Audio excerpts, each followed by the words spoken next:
సరే నాకు UNESCO fellowship అమెరికాకి పోవటానికి వచ్చింది. అప్పుడు మా అమ్మ కొంచెం ఒంట్లో బాగాలేదు. మా అమ్మ అంటే నాకు చాలా ప్రాణం. నేను అమెరికా పోయినప్పుడు ఆవిడకి ఏదైనా అయిపోతే నన్ను నేను క్షమించుకోలేను కదా! నా ప్రగతి కోసమని వెళ్ళి ఆవిడని వదిలిపెట్టి వెళ్ళటం అనేది నాకు ఇష్టం ఉండలేదు. నా ఫ్రెండ్‌కి చెప్పాను.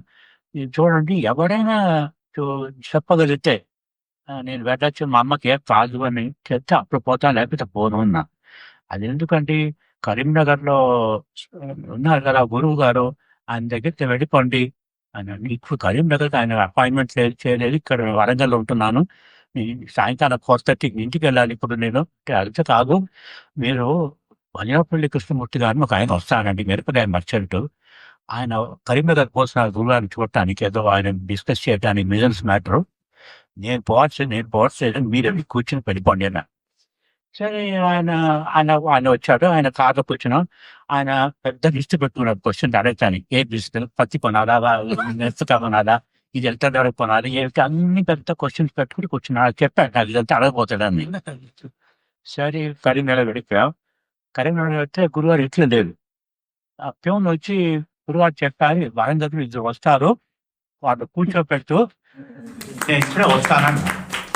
సరే చూస్తే గమగమని కాటు వాసన వస్తుంది. సరే గురువారం 10 నిమిషాల తర్వాత వచ్చాను. తర్వాత వచ్చి సారీ అండి నేను ఏదో ఆఫీస్ అర్జెంట్ పని వెళ్ళాను అని మీరు ఇంత దూరం వచ్చారు కదా పాపం అని ఆయన ఒకరే ఉండేవారు. మా కోసం మంచి గమగమని ఉప్మా, కాఫీ 2 ఇచ్చారు.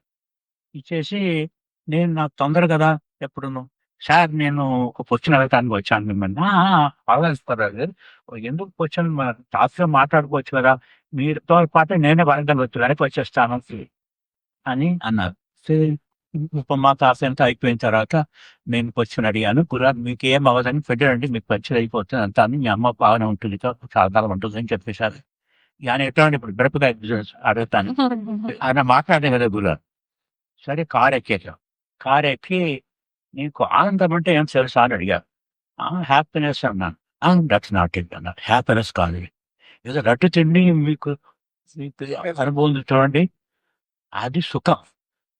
ఏ కారణం లేకుండా మీకు ఏదైనా సుఖం కలిగితే దానికి పేరు ఆనందం. సుఖానికి, ఆనందానికి అంత తేడా ఉంది. సో, ఆనందం అనేది చాలా లెవెల్స్ ఉంటాయి. కేవలం మనిషి ఆనందం, ఇంకా అలా పెరిగి, పెరిగి బ్రహ్మానందం వస్తుంది. దాని తర్వాత శివానందం. శివానందం అంటే ఒక అనుభూతి, ఒక సత్యం, ఒక పేరు కాదది. అది స్థితి అది. అదే పేరు పెట్టారు గురుగారికి. అని చెప్పుకుంటూ వేదంలో ఇలాంటివుంటాయి, భృగువల్లి అని ఉంది, ఆనందవల్లి అని ఉంటాయి చెప్పుకునే ఉన్నారు. ఈయన చాలా ఇంపేషెంట్‌గా ఉన్నాడు ఈయన. మన కృష్ణమూర్తి గారు దిష్టి పెట్టుకొని. అడగటానికి గురుగారు అదేంటి మరి వరంగల్ వచ్చేసింది దిగిపోయారు గురుగారు. తర్వాత ఏమైంది?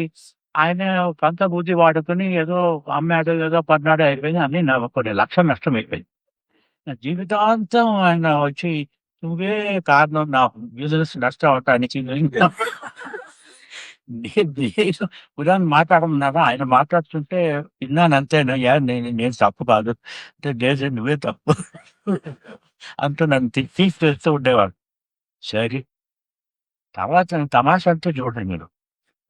ఆయన వెళ్ళటానికి నాకు డేట్ అడుగుతున్నారు నన్ను ఎయిర్‌లైన్స్.